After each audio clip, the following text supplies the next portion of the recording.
post that we put on Instagram and on our Pinterest page called "How to Protect Your Cannabis Wealth from Lawsuits," and it actually got quite a lot of likes and interest and comments, etc.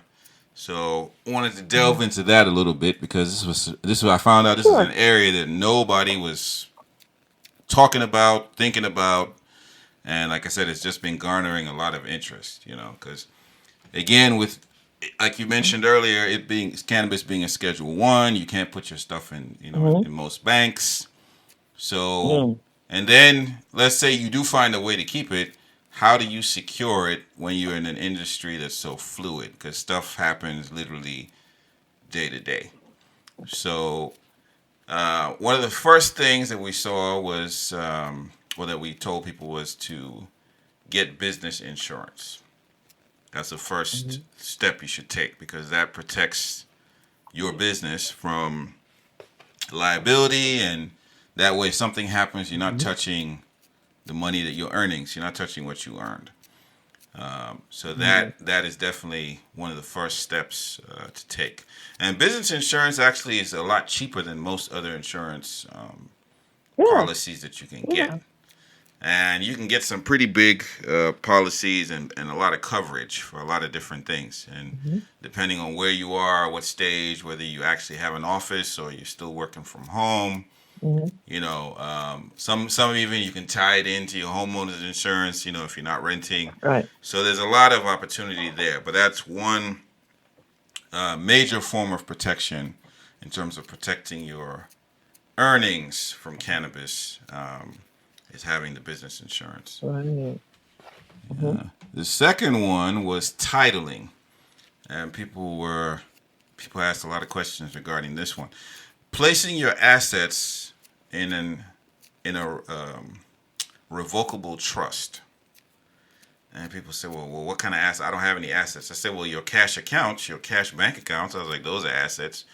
And one guy was like, I can put my cash in a trust, my accounts in a trust. I said, yeah. So if the accounts go into a trust and there's a lawsuit or something happens, they can't go in there because typically there's a lawsuit or whatever, they freeze everything. Or if you lose the lawsuit, they just go in and just basically take what they want, especially if they know, which bank you're with. But if you have it in a revocable trust, you can protect your assets from lawsuits. And that's not just lawsuits within the industry, but just in general. Somebody slips and falls outside your house, and maybe your insurance lapsed or something, but now they can't get to your cash, which of course is better than keeping it in a mattress, at home. So, so having the titling and putting it in a revocable trust that you can basically break at any time. Because some of those ones, there's usually a grace period or a waiting period. Like it has to be a certain amount of years before you can touch it. I mean, hell, the president put all his stuff in a trust. Remember when they were asking him, like, "Hey, Mr. Trump, you got to, you're about to be president. You can't be in here pushing all your hotels and all this stuff." He was like, "Oh, it's in a trust. I can't touch it." But what he failed to mention was that he can't touch it, but his kids who are also in there with him can't touch it. Yeah, can't touch it. So and of course they're doing business back and forth because they can get to the money. So again, I think that, like you said, knowledge and just people just knowing some of these what I call secrets that some of the rich and more powerful people have known and how they protect their money.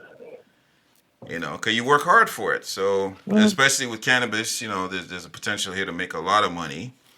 And if you're not careful in terms of protecting it, you could lose it. And, in the event, like I said, the laws change or something happens, or, there's a fine or something that come after you, at least you're protected.